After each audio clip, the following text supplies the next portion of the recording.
ह्या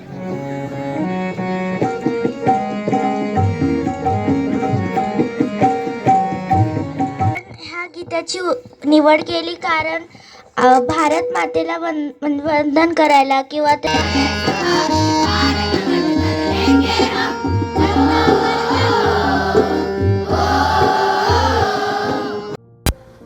नमस्कार मित्रांनो, पुन्हा तुमचं स्वागत आहे मनोज पाटील या यूट्यूब चॅनलवर. तर मित्रांनो, आज आहे आमच्या विवेकानंद इंग्लिश मीडियम स्कूलमध्ये मातृमंदिर विश्वस्त संस्था आयोजित समूह गायन स्पर्धा. चला तर मग पाहूया. प्रमुख पाहुण्यांचं आगमन झालेले आहे.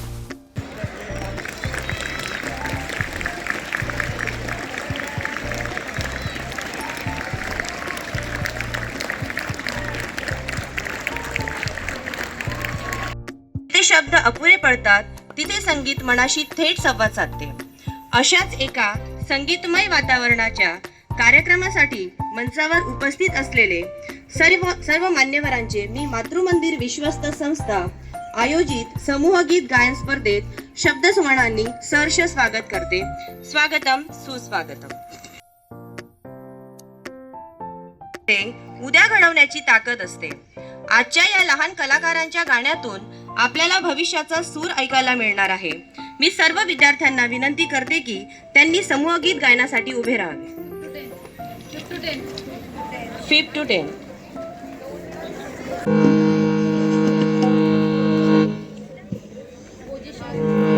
Take position.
सर्व विद्यार्थ्यांनी खाली बसायचे ते की त्यांनी समूहगीत गायनासाठी मंचावर यावे.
आजच्या कार्यक्रमाला लाभलेले अतिथी ज्ञानेश्वर सावंत सर यांना मी विनंती करते की त्यांनी आपले मनोगत व्यक्त करावे.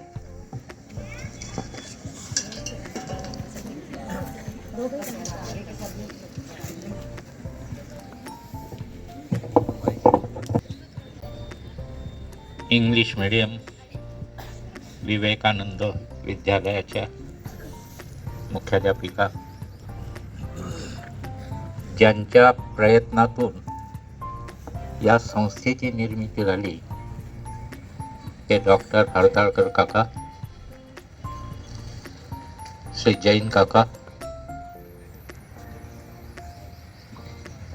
या स्पर्धेच्या मध्ये अनेक वर्षापासून सहभागी असणारे आणि त्यांनी ते मनापासून स्वीकारलेल्या ज्या स्पर्धा आहेत त्यामध्ये सहभागी असणारे भावे सर आणि उपस्थित सर्व अध्यापिका, अध्यापक आणि ज्यांच्यामुळे या ठिकाणी या समूहगान स्पर्धेकरता इथे येण्याची संधी प्राप्त झाली ते इथे उपस्थित असणारे सर्व विद्यार्थीगण.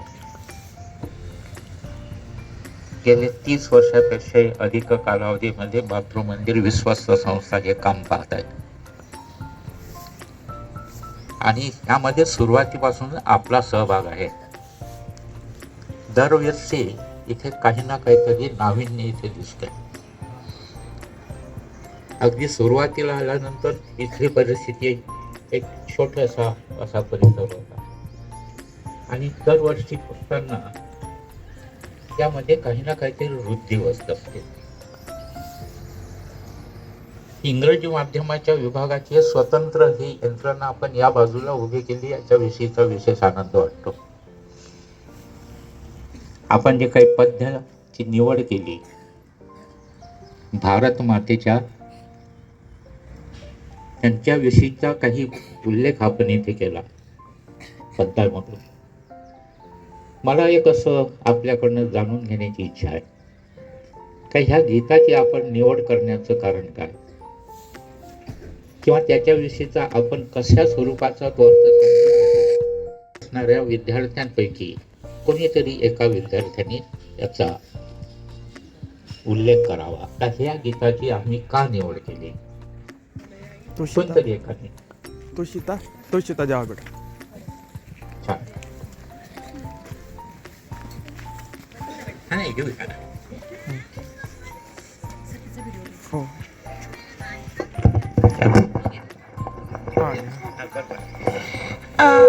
आपण ह्या गीताची निवड केली कारण भारत मातेला वंदन करायला किंवा त्यांचं आता आपण भारत ह्या देशात राहतो, त्या देशाबद्दल आपल्याला गर्व असावा म्हणून.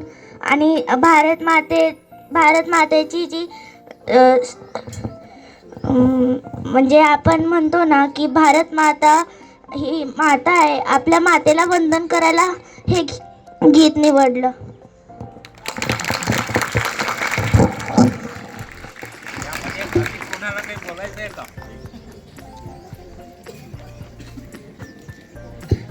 उपस्थित विद्यार्थ्यांपैकी अधिक कोणाला बोलायचं आहे?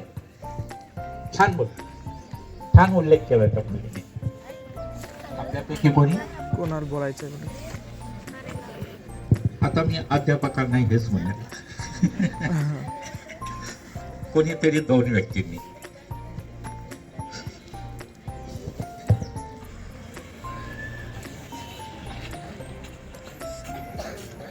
प्रथम सगळ्यांना नमस्कार. आम्ही वंदे वंदे मातरम हे गीत निवडलं कारण आपण आता नुकतंच स्वातंत्र्याचा 75 वर्षाचा पूर्ण टप्पा पार केलेला आहे आणि गदिमांचं सुद्धा नुकतंच आपण हे 75 पूर्ण वर्ष त्यांचं शताब्दी पार केलं. त्याच्यानंतर हे गीत गदिमांनी अत्यंत ज्या काळात ते लिहिलेलं आहे त्या स्फूर्तिदायक गीत आहे की जे आपल्या अख्ख्या भारत देशाला स्वातंत्र्य काळात वंदे मातरम हा मंत्र जो आपल्याला मिळाला त्याच्याने सर्व राष्ट्राला स्फूर्ती मिळाली आणि स्वातंत्र्याची आपण एक ज्योत तेवत ठेवली त्यासाठी. तर हे गीत एक स्फूर्तिदायक गीत आहे आणि म्हणूनच आम्ही एक आपल्या सगळ्यांना आणि विद्यार्थ्यांनाही एक स्फूर्ती मिळावी, प्रेरणा मिळावी म्हणून आम्ही हे गीत निवडलेलं आहे.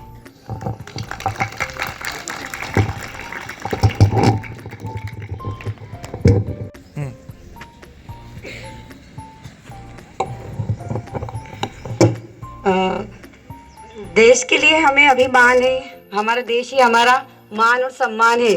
हमारे देश में सभी बच्चों के मन में, सभी देशवासियों के मन में श्रद्धा बनी रहे और देश पर हमें जो अभिमान है उसका हमें गर्व है.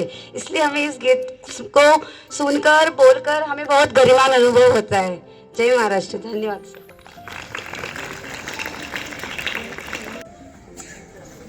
भारताच्या स्वातंत्र्याचा पूर्वकाळ लक्षात घेता आपण अमृत महोत्सव पार केलाय आणि शतक महोत्सवाकडे आपण झुकतोय.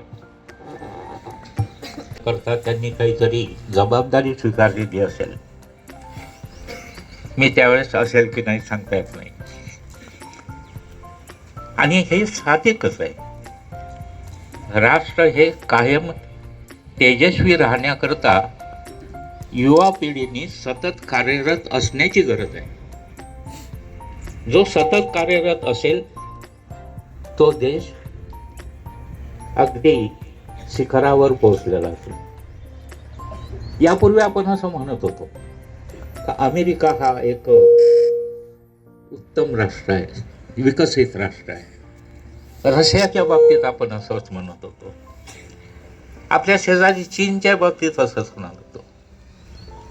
पण आज आपण भारत हा जगामध्ये सर्वश्रेष्ठ बनणारा राष्ट्र आहे आणि हे कशाच्या जोरावर? तर हे या शक्तीच्या जोरावर, ह्या युवा शक्तीच्या जोरावर. यामध्ये असं एखादी व्यक्ती असं एक म्हणता येणार नाही का यांच्यामुळे देश घडला. अनेकांनी हे काही प्रयत्न केले, म्हणूनच हा देश आजच्या प्रगतीपथावर आलेला आहे. एक काळ असा होता की आपल्याला पेन्सिल देखील निर्माण करण्याची शक्ती आपल्या देशाकडे नव्हती.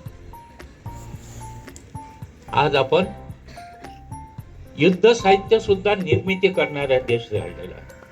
आणि तो इतकाच नव्हे तर अमेरिकेसारख्या देशाला सुद्धा आता प्रश्न पडलाय की आमच्याकडे तयार होणारे युद्ध साहित्य याच्यापेक्षा भारताकडे निर्माण होणारे साहित्य वाढते. अर्थव्यवस्था आपली विकसित झालेली आहे आणि ती अधिक होणार आहे. कदाचित असं म्हणूया का येत्या 4 ते 5 वर्षामध्ये आपण अर्थव्यवस्थेमध्ये प्रथम असणार. पण हे काम करण्याचं काम कोणाचं आहे? तो जो राष्ट्राविषयी प्रेम ठेवतो, देशाविषयी स्वाभिमान बाळगतो आणि देशाविषयीचा स्वाभिमान बाळगत असताना माझी पूजा कशी? ते माझी पूजा करण्याकरता आम्ही स्वतः कसं बलशाली बनलो पाहिजे. जर आम्ही बलशाली बनलो तरच आम्ही इतरांना मदत करू शकतो. आणि इतरांना मदत जर करायची झाली तर आम्हाला बलशाली होण्याकरता आम्ही विविध अंगाने आम्ही मजबूत असलो पाहिजे. गायनामध्ये आपण चांगले आहात, व्यायामामध्ये आहात का? आपण नित्याचा व्यायाम करता का? डॉक्टर हरताळकर काका रोज ते 1 तास व्यायाम करतात. माहिती आहे आपल्याला? रोज 1 तास. डॉक्टर आहे, खूप मोठी जबाबदारी आहे, पण रोजचा व्यायाम त्यांचा 1 तासाचा असतो. शेजारी बसलेले आत्ताच बोलता बोलता झालं, मी म्हणे व्यायाम करतो आणि ते बुद्धीचा व्यायाम करतात.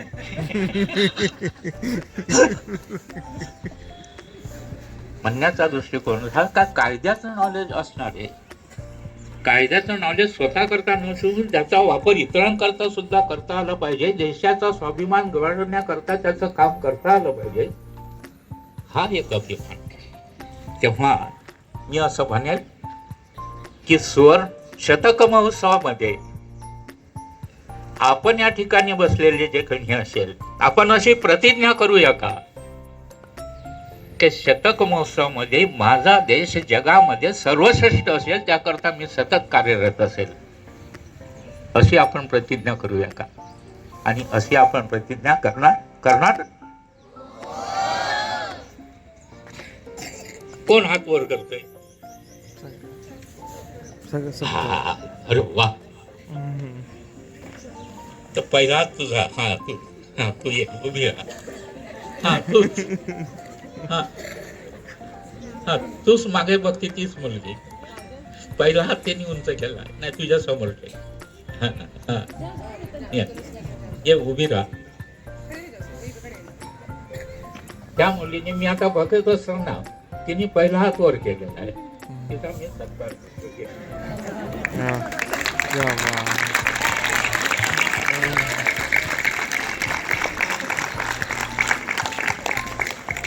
आपल्या संस्थेचे संस्थापक हरताळकर काकांना विनंती करतो त्यांनी हिचा सत्कार करा.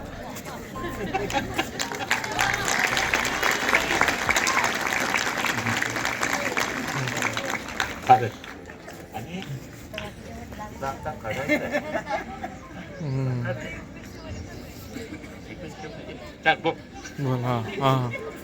बोल बेटा, बोल. माझं लक्ष UPSC द्यायचं आहे, म्हणजे काहीतरी देशासाठी बनायचं आहे. IAS मध्ये जायचं आहे मला.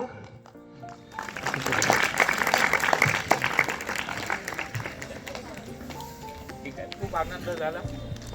आपण सहभागी झाला. दरवर्षी सहभागी व्हा आणि अधिक प्रेम.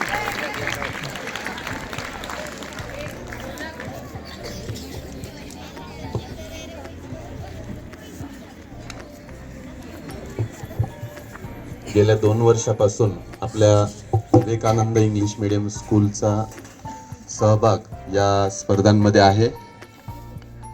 मातृमंदिर विश्वस्त संस्थेच्या गेल्या या 30 वर्षाच्या उपक्रमाचं कार्यवृत्त दरवर्षी जे काही घेतलं जातं ते आणि कुमारांसाठी एक दिनदर्शिका छात्रप्रबोधनतर्फे आणि मागील वर्षी आपण जो सहभाग या समूहगीत स्पर्धांमध्ये घेतला होता त्याच्यामध्ये आपण उत्तेजनार्थ बक्षीस मिळवलेलं होतं.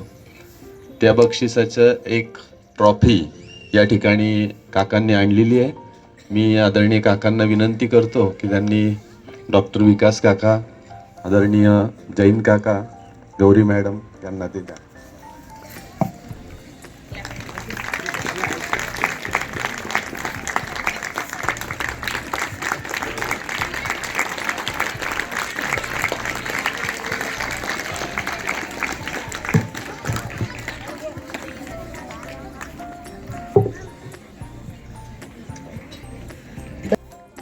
यशस्वी कार्यक्रम हा एकट्या व्यक्तीमुळे घडत नाही, तर अनेक हात, अनेक मन आणि अनेक प्रयत्न एकत्र आल्यावरच असा सुंदर क्षण घडतो. आजच्या या समूहगीत गायन स्पर्धेसाठी उपस्थित असलेले अतिथी, सर्व मान्यवर, शिक्षकवृंद व माझे विद्यार्थी मित्रमैत्रिणी या सर्वांचे मी आभार व्यक्त करते व मान्यवरांच्या परवानगीने कार्यक्रमाची सांगता करते. धन्यवाद.